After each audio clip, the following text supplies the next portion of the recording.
जय हिंद, नमस्कार दोस्तों। स्वागत है आपका अपने YouTube channel tech non tech classes में। तो आईटी इलेक्ट्रिशियन थ्योरी निम्न असाइनमेंट की जो हम वन लाइनर पीडीएफ कर रहे हैं, उसकी सेकंड सेमेस्टर की पहले वीडियो लेकर आपके साथ फिर हाजिर हैं। और पहले सेमेस्टर की दोनों वीडियो डाली जा चुकी है दोस्तों, उनको भी देखिएगा, बहुत अच्छे क्वेश्चन है।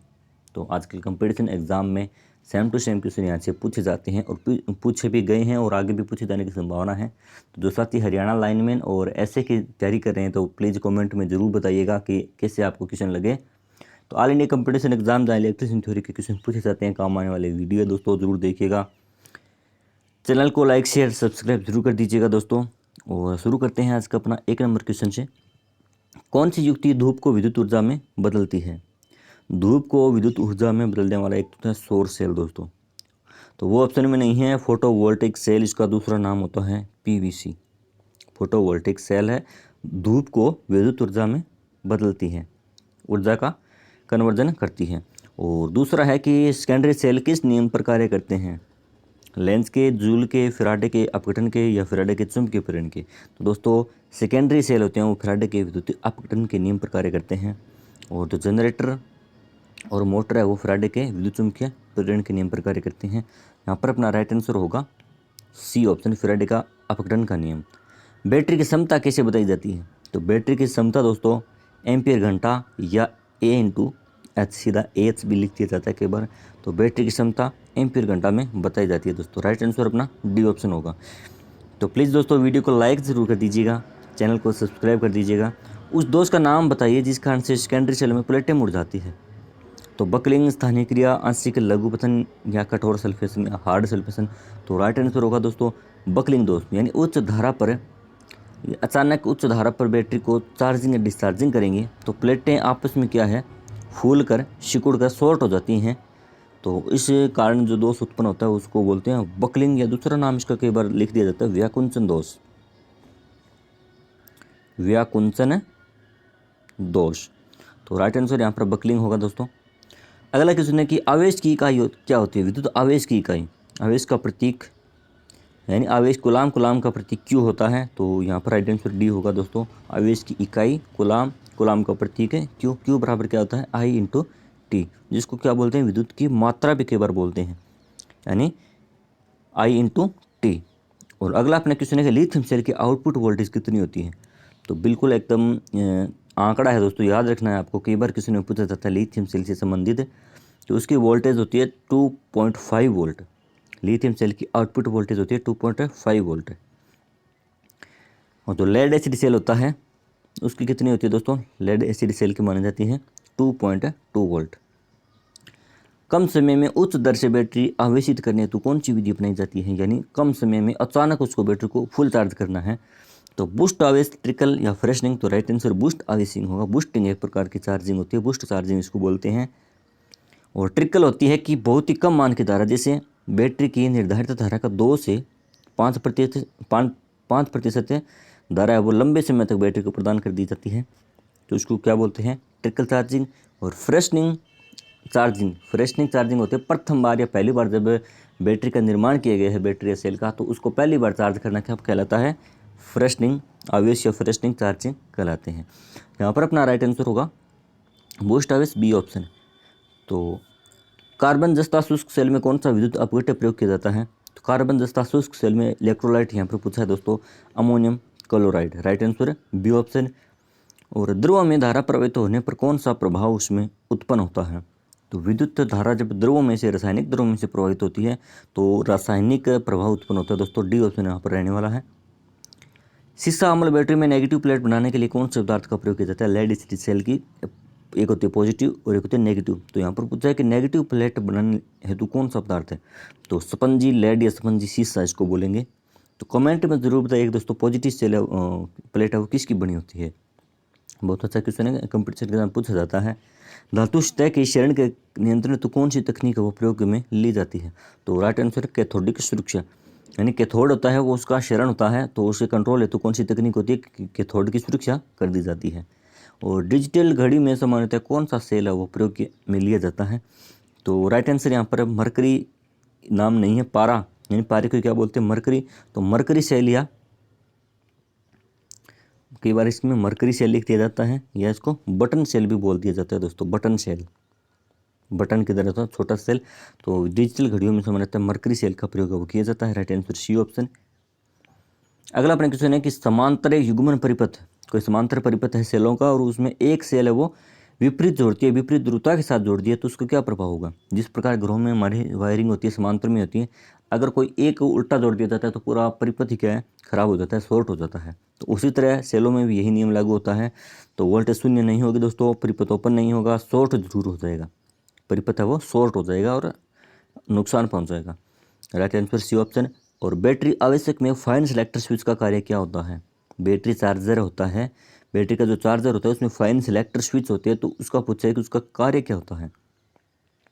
तो क्या है, बैटरी के अनुसार धारा रेटिंग का चुनाव करता है कि इतने एम्पीयर की धारा इसको चाहिए बैटरी को, तो उसी अनुसार उसी अनुपात में वो स्विच के माध्यम से धारा को चेंजिंग करते हैं।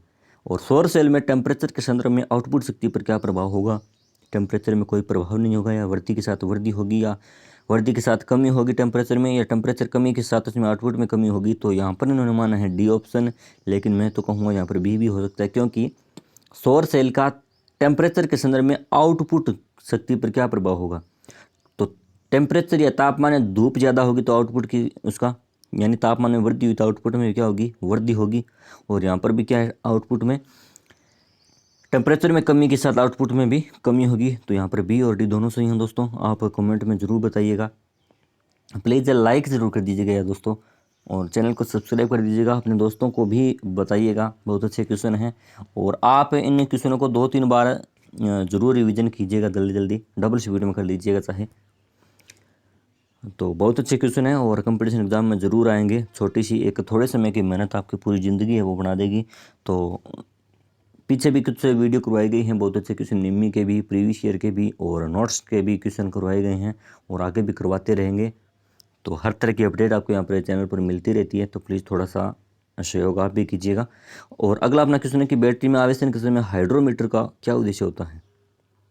बैटरी में चार्जिंग के समय हाइड्रोमीटर है वो इलेक्ट्रोलाइट का विशिष्ट गुरुत्व निर्धारित करता है। चार्जिंग, डिस्चार्जिंग, ओवर चार्जिंग और डेड चार्जिंग का पता हम लगाते हैं हाइड्रोमीटर से।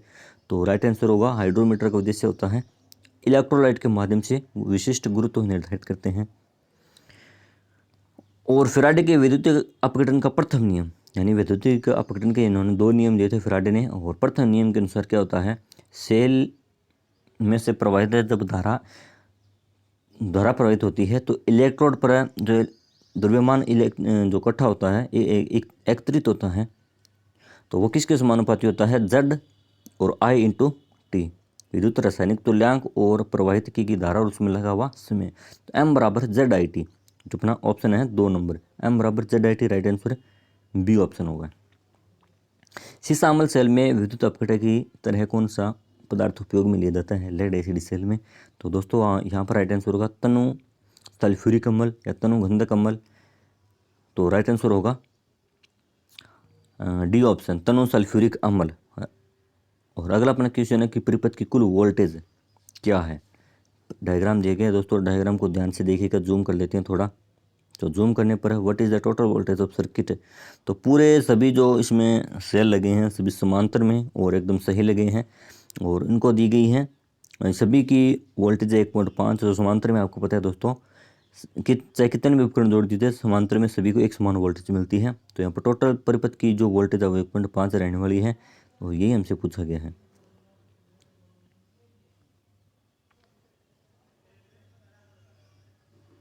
तो परिपथ की voltage right answer A option होगा दोस्तों, यानी 1.5 वोल्ट होगी।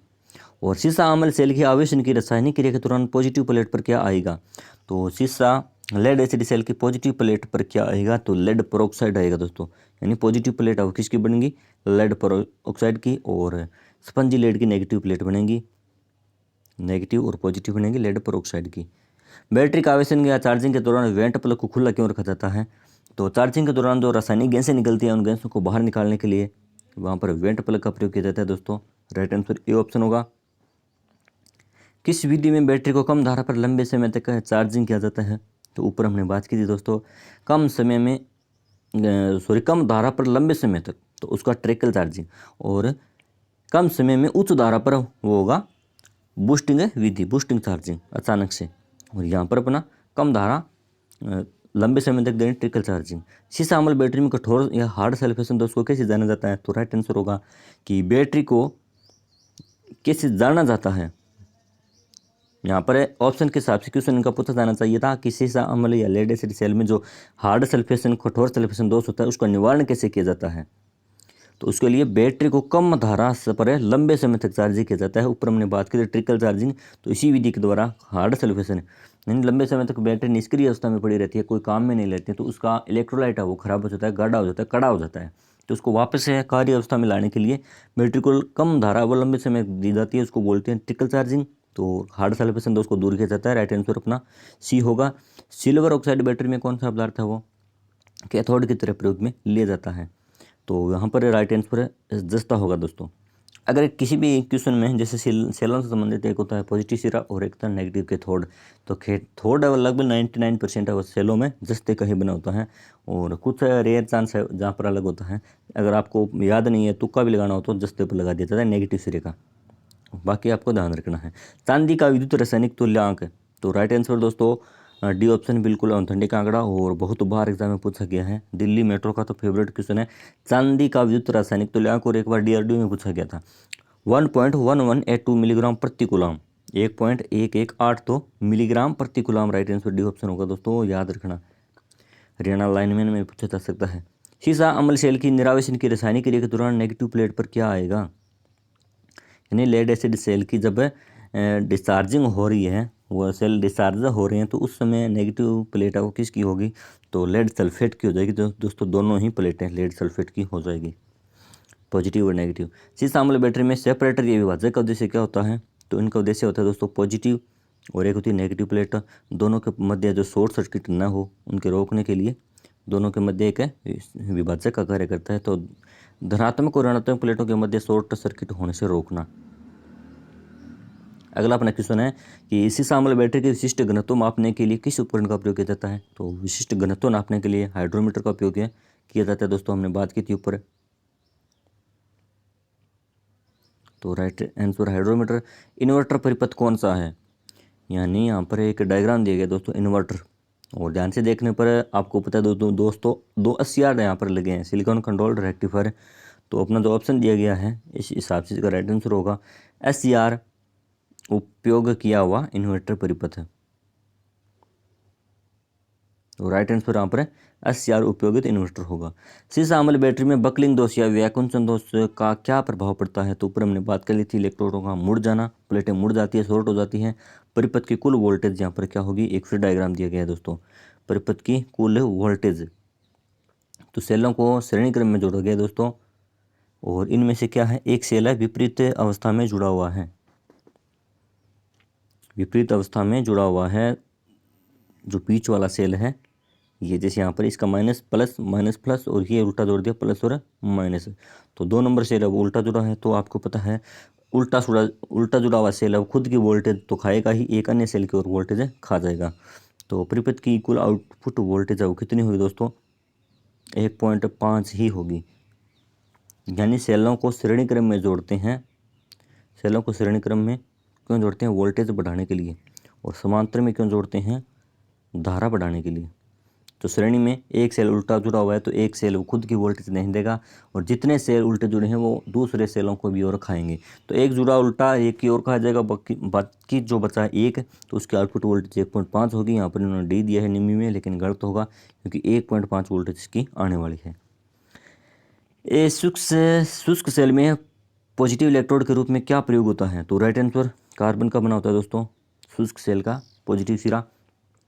भार बढ़ने पर सेल के सिरों के वोल्टेज में क्या प्रभाव पड़ेगा? तो वोल्टेज घटेगी दोस्तों, लोड बढ़ने पर वोल्टेज ड्रॉप बढ़ेगा तो वोल्टेज वो घट जाएगी। वोल्टेज सेल में स्थानीय क्रिया दोषों कैसे रोका जा सकता है? तो राइट आंसर डी ऑप्शन है जस्ते पर अमलगमेशन क्रिया करके, यानी जस्ते पर पारी की परत डाली जाती है और स्थानीय क्रिया दोष को रोका जाता है।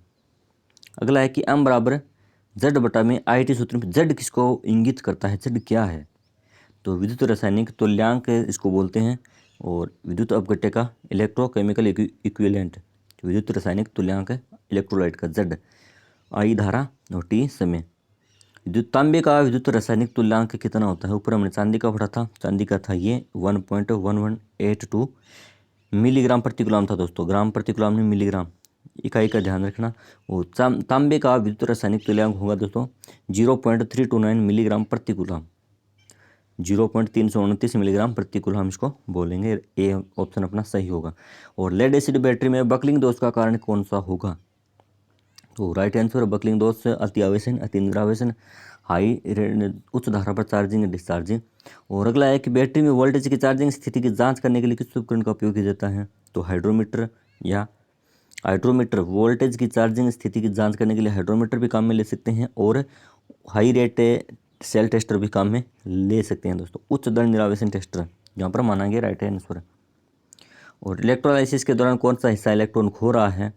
तो ये कंपटीशन एग्जाम में बहुत बार पूछा गया दोस्तों, राजस्थान लाइनमैन में और DRDO में और UPPCL में, तीनों में जो क्वेश्चन पूछा हुआ है कि इलेक्ट्रोलाइसिस प्रक्रिया के दौरान कौन सा ऐसे इलेक्ट्रॉन खो रहा होता है?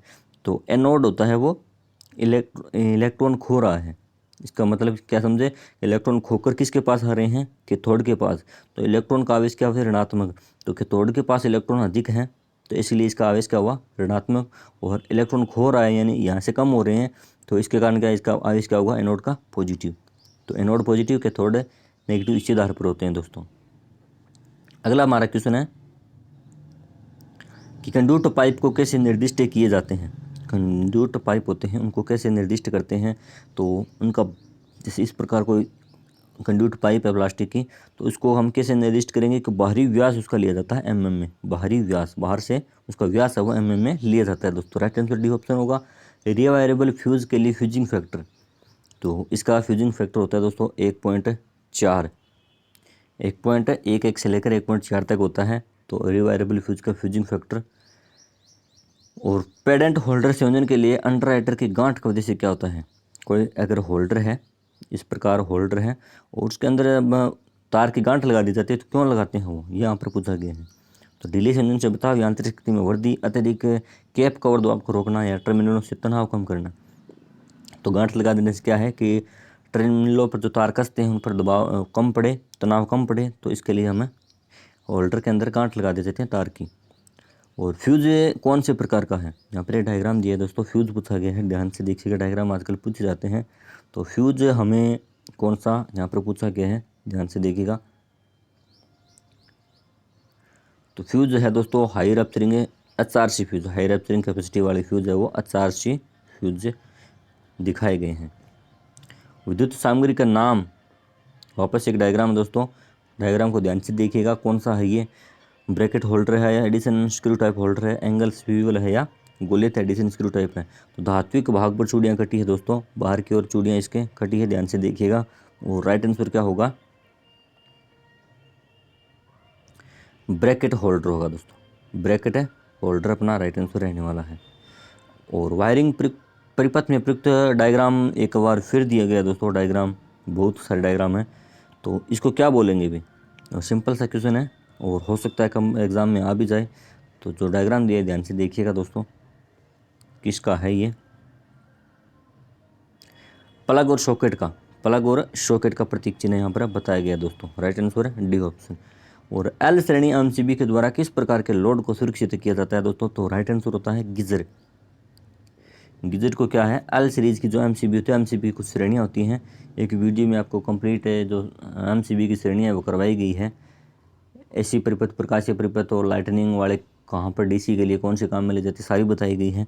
तो एल श्रेणी की एमसीबी है वो जितने भी जो उसमें उपकरण होते हैं, गीजर हो गया, हीटर हो गया, और वहाँ पर क्या है एल श्रेणी की एमसीबी के द्वारा लोड को सुरक्षित किया जाता है। और अगला अपना क्वेश्चन है कि किस प्रकार का स्विच सर्क्यूट में उपयोग करते हैं? टू वे स्विच, किस प्रकार का स्विच सर्क्यूट में उपयोग करते हैं? शायद डायग्राम दिया गया है। Switch, which type off switch use in circuit, circuit नहीं दोस्तों, सर्किट है यहाँ पर, हिंदी में थोड़ा सा मिस्ड प्रिंट है। तो सर्किट में किस प्रकार का स्विच यहाँ पर काम में लिया गया है? ये जो स्विच बताया गया है इसका डायग्राम हमें दिया गया है, ये बताना है हमको। तो दोस्तों सिंपल सा क्वेश्चन है कि टू वे स्विच है, टू वे स्विच। तो जीने की वायरिंग, जो जीने का परिपथ होता है उसमें टू वे स्विच काम में लिया जाता है। और टू वे स्विच के टर्मिनल कितने होते हैं जरूर बताइएगा। टर्मिनल होते हैं दोस्तों इसके 3, टू वे स्विच के 3 टर्मिनल होते हैं और जिन्हें की वायरिंग में काम में लिए जाते हैं। तो दोस्तों आज के लिए इतने क्वेश्चन, मिलते हैं नेक्स्ट वीडियो में। चलो इस पेज का एक क्वेश्चन और करवा देते हैं कि कम धारा रेटेड केबल को उच्च भार धारा पर जोड़ने से क्या प्रभाव होगा। यानी कोई केबल है, उसकी धारा रेटिंग कम है, लेकिन उच्च लोड या उच्च धारा पर उसको जोड़ दिया तो उसमें क्या होगा।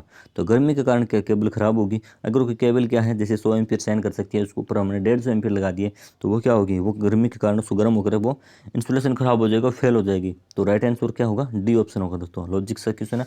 धन्यवाद। वीडियो को लाइक शेयर जरूर कर दीजिएगा दोस्तों, चैनल को सब्सक्राइब जरूर कर दीजिएगा। धन्यवाद। आपका दिन शुभ हो।